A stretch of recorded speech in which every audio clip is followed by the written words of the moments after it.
Tabaru sebagai sarana untuk beramal. Apa itu tabaru dan mengapa dikatakan sebagai sarana untuk beramal? Bersama saya Chandra Dewi, Anda menyaksikan Cerdas 5 Menit.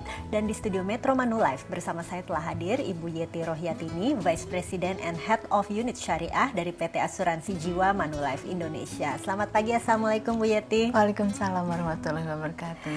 Bu Yeti, ini bisa dijelaskan terlebih dahulu apa yang dimaksud dengan tabaru ya Bu? Tabaru ya.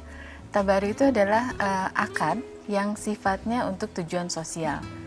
Yang termasuk dalam akad tabaru itu banyak, diantaranya misalnya hibah, lalu wakaf, itu adalah akad-akad yang masuk ke dalam golongan tabaru. Artinya yang dilakukan untuk tujuan sosial.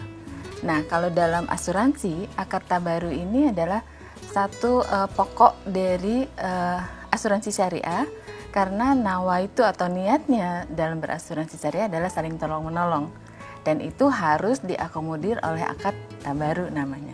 Jadi memang secara otomatis peserta asuransi syariah harus menerapkan akad tabaru ini, betul? Betul. Jadi prinsipnya gini, bisa dikatakan itu sebagai asuransi syariah. Yang harus ada di dalam asuransi syariah itu adalah akad tabaru. Karena akad tabaru itu yang tadi saya bilang sebagai sarana untuk kita bisa tolong-menolong, menitipkan dana sebagian. Dana itu tujuannya untuk menolong sesama bila ada terjadi risiko misalnya gitu ya. Nah, itu dikumpulkan dalam satu fund namanya tabaru fund atau dana tabaru. Nah, kenapa itu dibilang sarana untuk tolong-menolong? Karena dana tabaru yang terkumpul ini nanti akan menjadi sumber untuk pembayaran klaim manakala terjadi peserta mengalami risiko, mau meninggal kayak atau misalnya masuk rumah sakit. Nah, biayanya itu kita keluarkan dari dana kumpulan tadi. Oke, itu jadi mekanisme kerja dari tabarunya itu Ya, ya betul, Bu. betul. Nah, siapa saja sih yang bisa ikut serta untuk mengikuti akad tabaru ini di asuransi syariah, Bu? Semua. Jadi sebetulnya gini, kenapa saya bilang semua? Karena konsep syariah atau asuransi syariah itu tidak hanya melulu untuk golongan tertentu. Bukan hanya untuk muslim aja misalnya gitu ya, tapi juga termasuk yang non muslim, semua deh pokoknya yang mau dia beramal, menolong sesama sekaligus memproteksi diri dan keluarganya. Kan jarang dong, biasanya kan orang amal ya amal aja gitu. Tapi kalau dengan asuransi syariah, ya dia beramal sekaligus dia juga memproteksi dirinya dan keluarganya.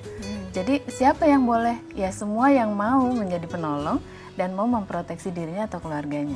Oke, jadi memang asuransi syariah ini terbuka untuk semua warga ya, tidak hanya muslim, non muslim pun diperbolehkan ya Bu ya. Tapi barangkali masih bingung juga ini Bu mengenai sistem kerja dana tabarunya ya. Itu memang premi, apakah masih tetap disebut premi di asuransi syariah atau bagaimana? Iya, sebetulnya sama aja sih premi. Kita lebih kenal premi gitu ya. Tapi di syariah kita biasanya gunakan istilahnya kontribusi.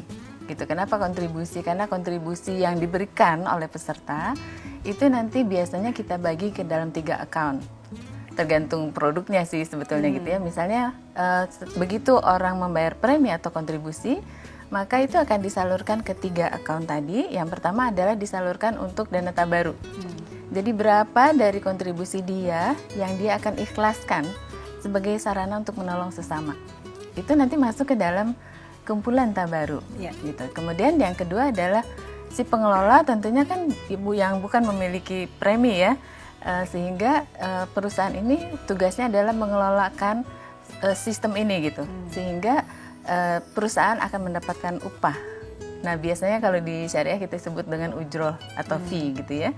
Kemudian yang terakhir adalah kalau produknya memang ada sifat tabungannya atau investasinya, maka sebagian dari kontribusi tadi akan masuk ke dalam dana peserta.